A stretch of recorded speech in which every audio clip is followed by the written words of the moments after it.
Imagine the person you love most in the world is wounded. Arrows have pierced their face. Iron rings driven deep into their flesh. You have to remove them, but you can't use your hands, it would hurt them too much.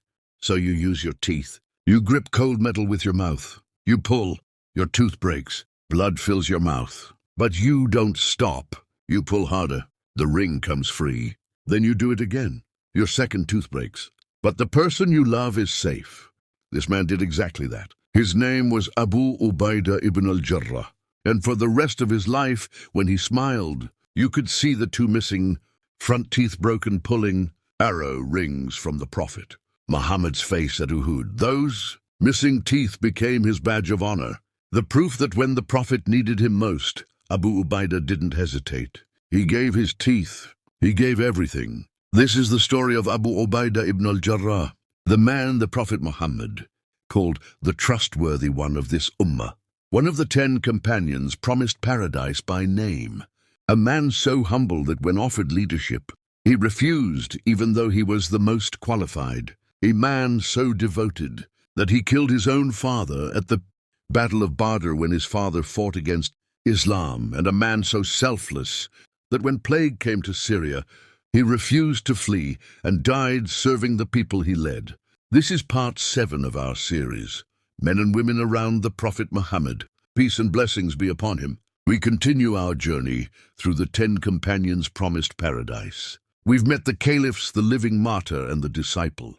Now meet the man everyone trusted, the one the Prophet himself called Amin al-Ummah, the trustworthy guardian of this nation. Abu Ubaida ibn al-Jarrah was born in Mecca from the clan of Banu al-Harith. He wasn't from the most powerful families like Abu Bakr or Umar. He wasn't wealthy like Uthman. He was a merchant, honest, fair, trustworthy.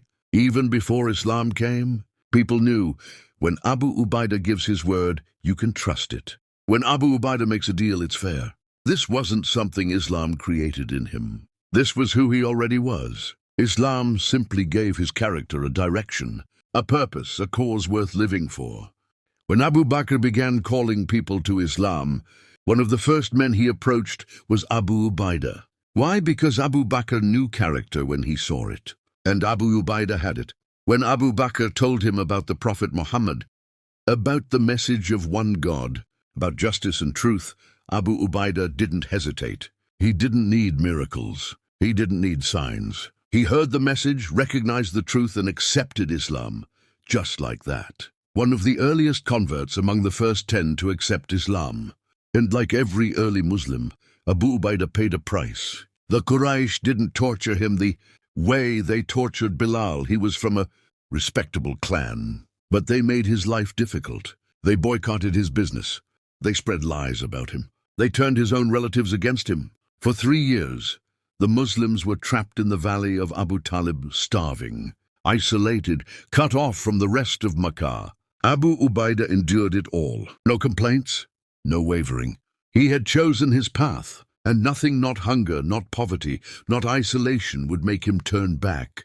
When the Prophet gave permission for Muslims to migrate to Medina, Abu Ubaida was among the first to go. He left behind his home, his business, everything he'd built in Makkah. He arrived in Medina with almost nothing.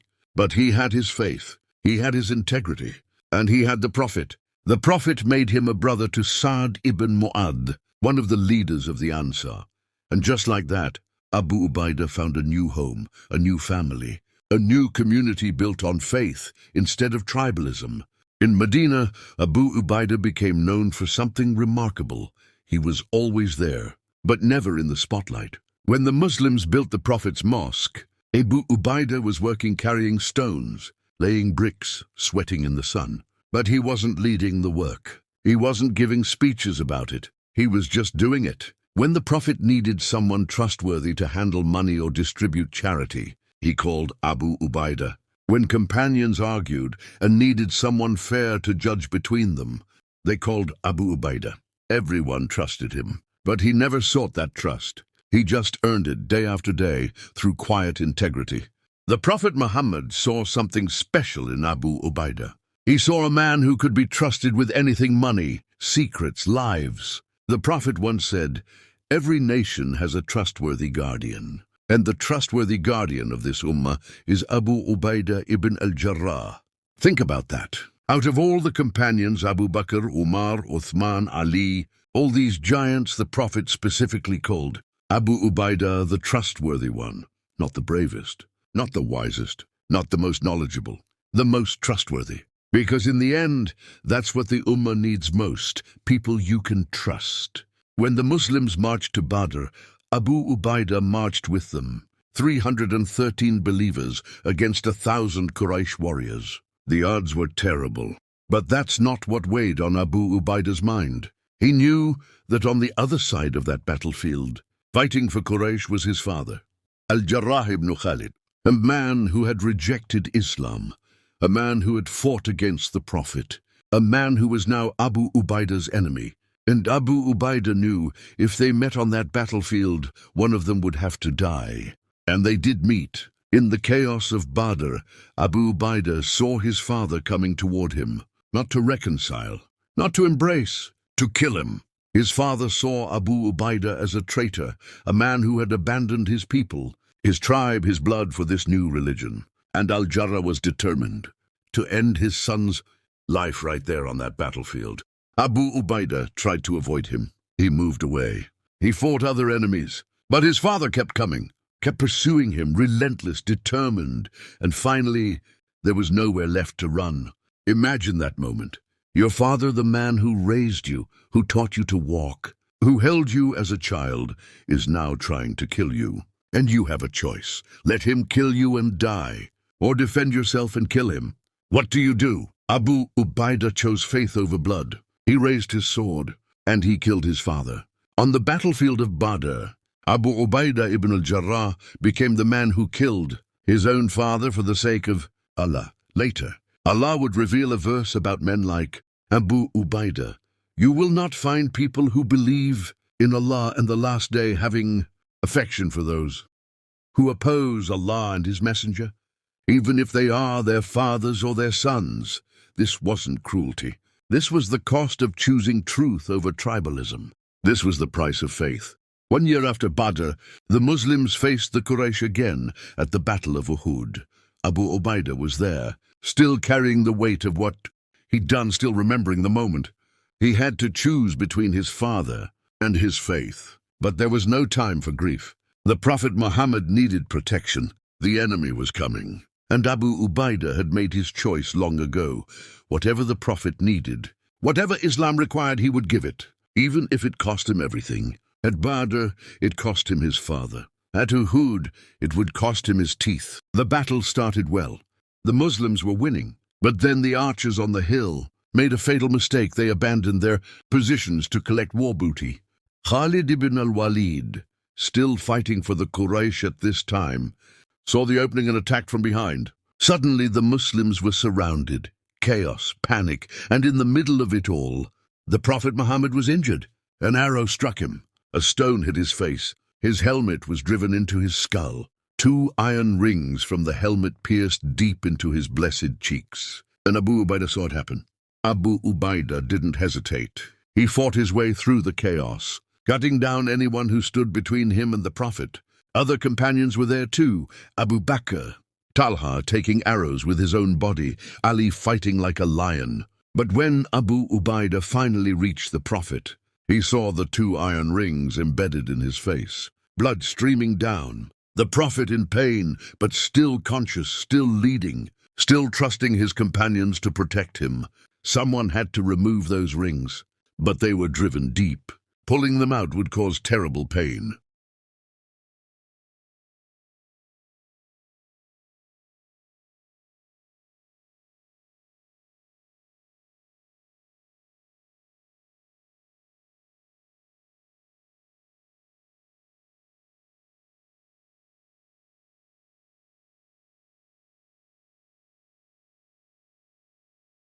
The second ring was even harder. His mouth was already bleeding. One tooth was already gone. But Abu Ubaida gripped that second ring with his teeth and pulled. The pain must have been unbearable. His second front tooth shattered. But he didn't stop until that ring came free. When it was done, when both rings were out, Abu Ubaida stood there with blood pouring from his mouth. 2 front teeth gone forever. But the Prophet Muhammad was safe. The wounds were clean, and Abu Ubaida's face showed only one thing: gratitude. Gratitude that Allah had chosen him to serve the Prophet in that moment. The Prophet Muhammad looked at Abu Ubaida, at his missing teeth, at his bleeding mouth, at his face full of pain and love, and he smiled. Later the Prophet would say about Abu Ubaida's missing teeth, "What a beautiful gap! What blessed teeth to have lost!" And from that day forward, whenever Abu Ubaida smiled, those missing front teeth became his badge of honor. Everyone knew those aren't just missing teeth.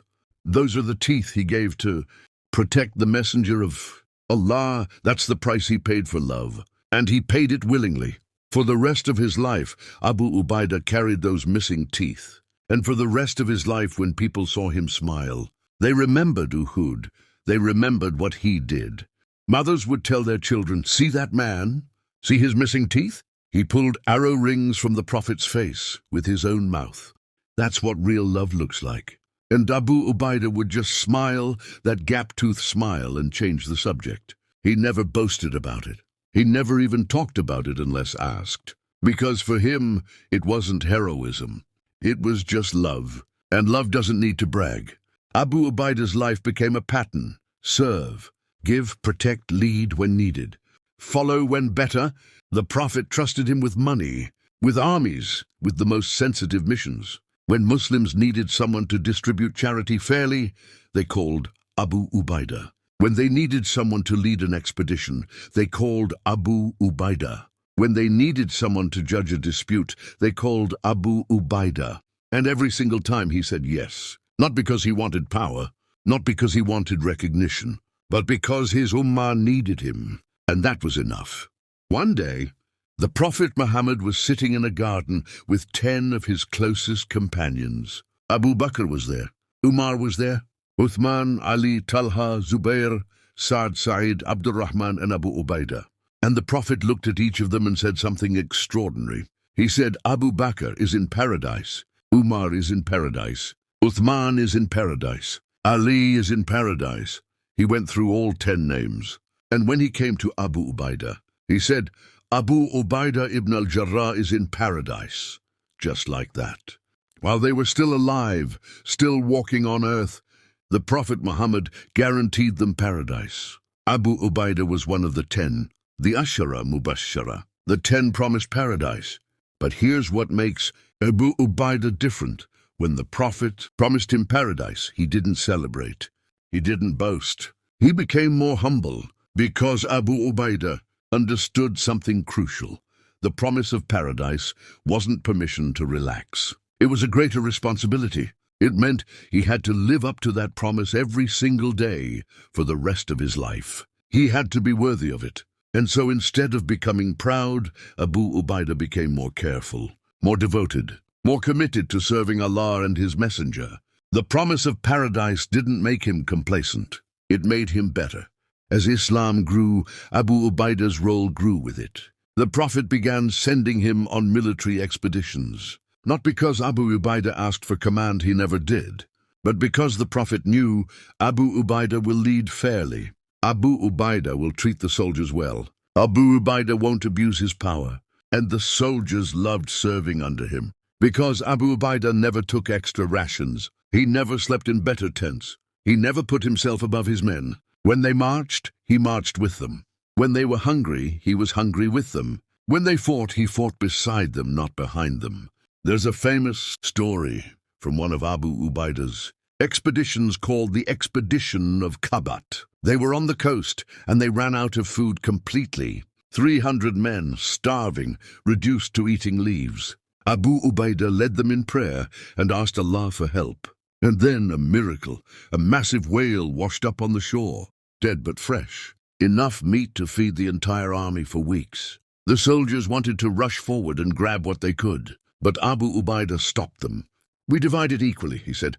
"The commander got the same portion as the youngest soldier. The strongest warrior got the same as the weakest. Everyone equal." Because that's who Abu Ubaida was. Even in desperate hunger, even with a miracle in front of him, he remained fair. They ate from that whale for 18 days, and when they returned to Medina, Abu Ubaida brought some of the meat to the Prophet, who ate from it and smiled. Allah provides for those who trust in him, the Prophet said. And Abu Ubaida had proven that again. When the Prophet Muhammad died, the Muslim community was shattered. They had lost their guide, their teacher, their beloved messenger.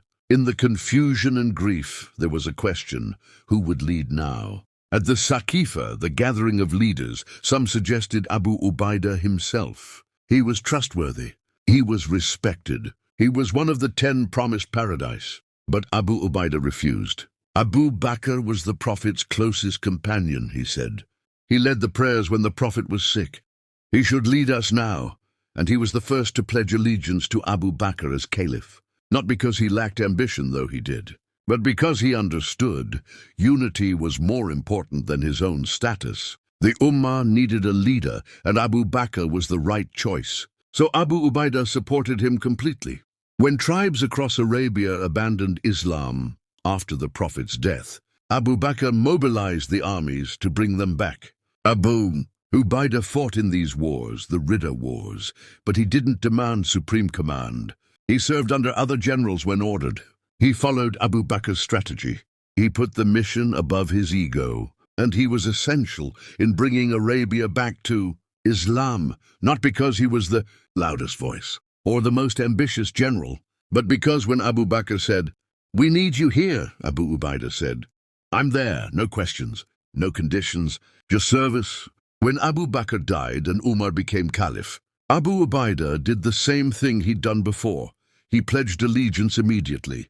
Umar trusted Abu Ubaida completely, and he was about to give him the biggest responsibility of his life: leadership of the Muslim armies in Syria. The Roman Empire controlled Syria, one of the most powerful forces in the world, and Umar was about to send Abu Ubaida to take it from them, not with the biggest army, not with the most resources, but with trust, because if anyone could do it, it was the Trustworthy One.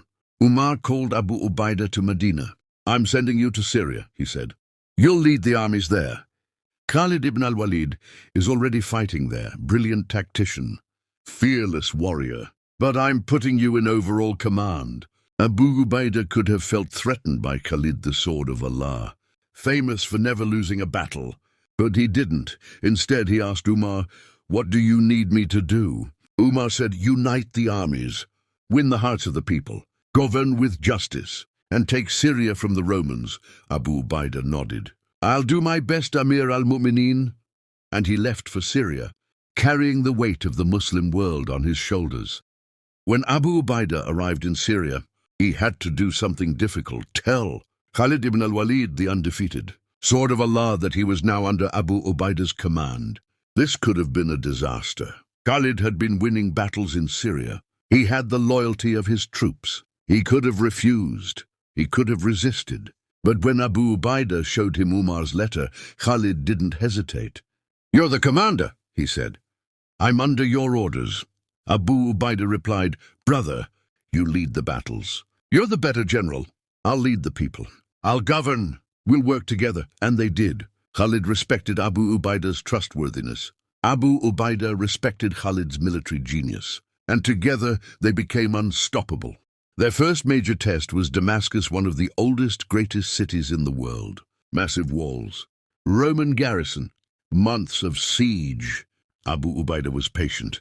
He didn't rush. He surrounded the city, cut off supplies, waited. Khalid wanted to attack immediately. That was his style. But Abu Ubaida said, "Let's give them a chance to surrender with honor. Less blood, less destruction." So they waited. And finally, the city opened its gates. Damascus fell. But here's what made Abu Ubaida different. He didn't sack the city. He didn't allow his troops to plunder. Instead, he made a treaty with the people of Damascus. "Keep your churches," he told the Christians. "Keep your property. Pay the jizya tax, and we'll protect you." The people of Damascus couldn't believe it. They expected conquest, slavery, destruction. Instead, they got justice. And word spread across Syria: the Muslims don't come to destroy. They come to bring justice. But Damascus was just the beginning. Emperor Heraclius in Constantinople heard about the Muslim victories, and he was furious. He mobilized a massive army over 200,000 soldiers, and sent them to crush the Muslims once and for all. This was the full might of the Roman Empire, the greatest military force in the world. Against them, Abu Ubaida's army of about 40,000 men. 5 Romans for every 1 Muslim. The Muslims were outnumbered, out-equipped, facing professional soldiers who had never been defeated in Syria. Everyone knew this battle would decide everything. If the Muslims lost, Islam would be pushed out of Syria forever.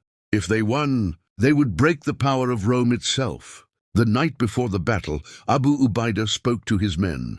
He wasn't a great orator like Khalid. He didn't give fiery speeches. But his words carried weight because they came from a man everyone trusted. He said, "Tomorrow we face an army that outnumbers us 5 to 1. They have better weapons, better armor, more experience.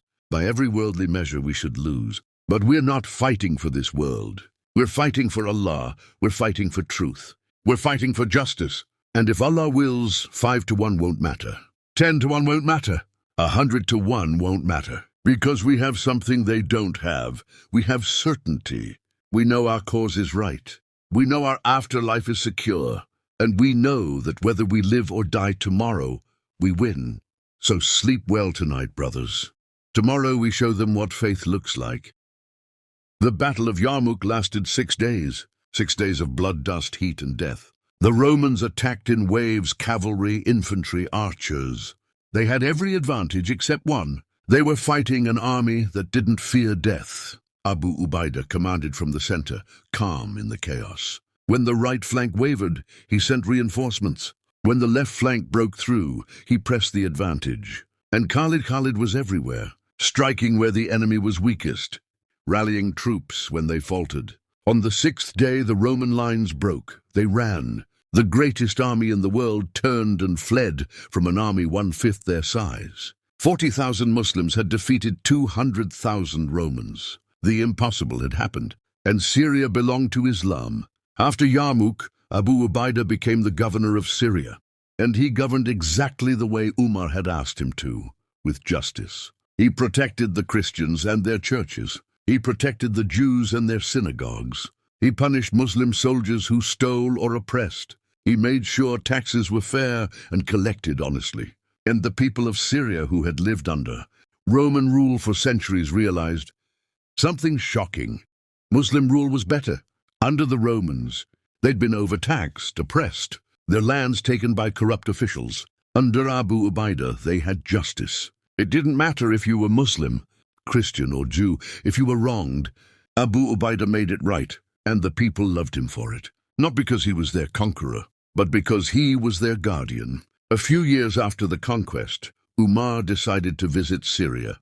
He wanted to see Abu Ubaida, inspect the new territories, check on the people. But as Umar approached Syria, messengers met him on the road. They had terrible news. Plague had broken out in Syria. The Plague of Amwas. Thousands were dying. Entire villages were being wiped out. The disease was spreading fast, and it had reached the Muslim army's camps. Umar stopped at the border. His advisors told him, "Don't enter Syria. The plague will kill you too." Umar was torn. He wanted to be with his people, but he was the caliph. If he died, who would lead the Muslims? Umar sent a message to Abu Ubaida, "I need you in Medina. Leave Syria and come to me." It was an order from the caliph. Abu Ubaida could have obeyed. He could have left. He was promised paradise. His afterlife was secure. He could have saved himself. But Abu Ubaida wrote back. He said, "Amir al-Mu'mineen, I know why you're calling me. You want to save me from the plague. But I am with an army of Muslims. I can't leave them to die while I run to safety. I'm no better than they are. If Allah has decreed that I should die in this plague, then I don't want to escape my decree. And if He has decreed that I should live, then I will live wherever I am. So please don't call me away from my army. Let me stay with them." When Umar read that letter, he wept. His companions had never seen Umar cry like that. They asked him, "What's wrong, Amir al-Mu'mineen?" But Umar said, "I'm losing Abu Ubaida. The trustworthy one of this Ummah is going to die, and I can't save him. He refuses to leave his army. He refuses to save himself, and I love him for it, and I hate losing him. And there's nothing I can do." Umar turned back to Medina. He couldn't force Abu Ubaida to leave, because he knew Abu Ubaida's choice to stay with his people, to die with them if necessary. That was why Abu Ubaida was who he was. That was why everyone trusted him. Because when it mattered most, Abu Ubaida chose his people over himself. The plague got worse. 25,000 Muslims died in the Plague of Amwas. Entire units wiped out. And Abu Ubaida was in the middle of it all, visiting the sick, organizing medical care, praying over the dead, comforting the families. He exposed himself to the plague every single day. People begged him to stay away, to protect himself. But he said, "How can I stay away? These are my people. These are my brothers. If I'm going to lead them, I'll lead them all the way to the end, even if the end is death." And he kept working, even when the fever started, even when his own body began to fail. He kept serving, because that's who Abu Ubaida was, service till death. When Abu Ubaida finally fell ill, he knew. He'd seen enough plague victims to recognize the signs. He was dying. His commanders gathered around him. They were crying. They were losing their leader, their father figure, the man who had brought them through impossible battles. And Abu Ubaida's final words to them were not about himself. He said, "Don't grieve for me. I'm going to meet Allah, and I'm going to meet the Prophet again. I'm going to paradise. The Prophet promised me that. Grieve for yourselves if you don't follow the path. But for me, be happy. Serve the people after I'm gone. Remain just, trust in Allah, and remember, this world is temporary. We were always going to leave it. I'm just leaving a little earlier than some of you." Abu Ubaida ibn al-Jarrah died in the year 18 after Hijrah, in the Plague of Amwas in Syria. He was about 58 years old.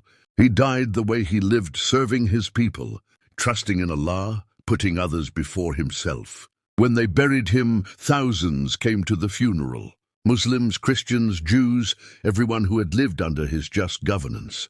They all came to say goodbye to the man who had treated them fairly, who had protected their rights, who had been trustworthy even when it cost him everything. And as they lowered him into the ground, they remembered this was one of the 10 promised paradise. This was the man the Prophet called the Trustworthy One of this Ummah. This was the man who gave his teeth for the Prophet. And now he was going to meet that Prophet again.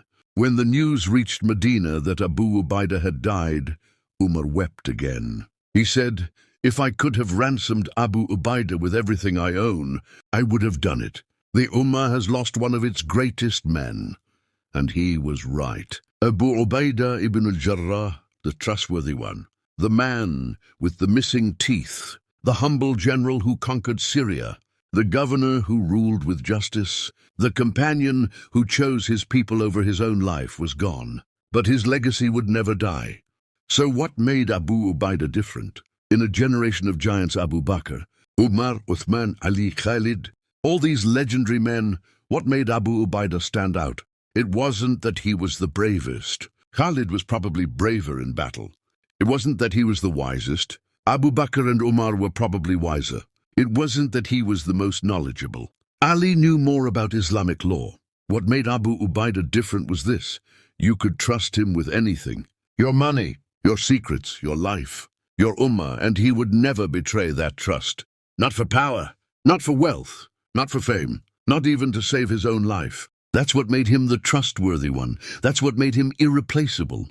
Here's what we learn from Abu Ubaida about humility. Real humility isn't thinking less of yourself. It's thinking of yourself less. Abu Ubaida was one of the 10 promised paradise. He was qualified to be caliph. He conquered Syria. He defeated the Roman Empire. He had every reason to be proud, but he never thought about his own status. He thought about the mission. He thought about the people he was serving. He thought about Allah's pleasure. And because he wasn't obsessed with his own importance, he became truly important. People trusted him because he didn't need their trust to feed his ego. He just wanted to serve them well. That's the paradox. The people who seek power are rarely worthy of it. The people who avoid power are often the ones who should have it. The second lesson from Abu Ubaida is about trust. Trust is the foundation of everything. You can't have a family without trust. You can't have a business without trust. You can't have a community without trust. You can't have a government without trust. And you definitely can't have an Ummah without trust. Abu Ubaida understood this. That's why he was fanatical about keeping his word. If he promised something, he delivered. If you gave him money to distribute, every coin went where it should. If you told him a secret, it died with him. If he judged between two people, he was fair even if one of them was his friend. This made him powerful, not because people feared him, but because people trusted him. And in the long run, trust is more powerful than fear. The third lesson is about sacrifice. Abu Ubaida's life was defined by 3 impossible choices. First, at Badr, choose your father or choose your faith. He chose faith. Second, at Uhud, let someone else remove the arrow rings from the Prophet's face, or do it yourself at great cost. He chose to do it himself. Third, at the Plague, save yourself or stay with your people. He chose to stay. Each choice was harder than the last. Each choice cost him more, but each choice revealed who he truly was. And here's the question for us. Are we willing to make the hard choice when it matters? Are we willing to sacrifice comfort for truth? Are we willing to lose something valuable to gain something more valuable? Abu Ubaida was. That's why he's remembered. That's why he's one of the 10 promised paradise. Because when it mattered, he chose right over easy. The fourth lesson is about leadership. Abu Ubaida never asked his soldiers to do something he wouldn't do himself. He marched with them. He ate with them. He suffered with them. He didn't lead from a palace or a throne. He led from the ground, from the front lines, from beside his people. And that's why they followed him, not because he had authority, but because he had earned their respect. Real leadership isn't about having power over people.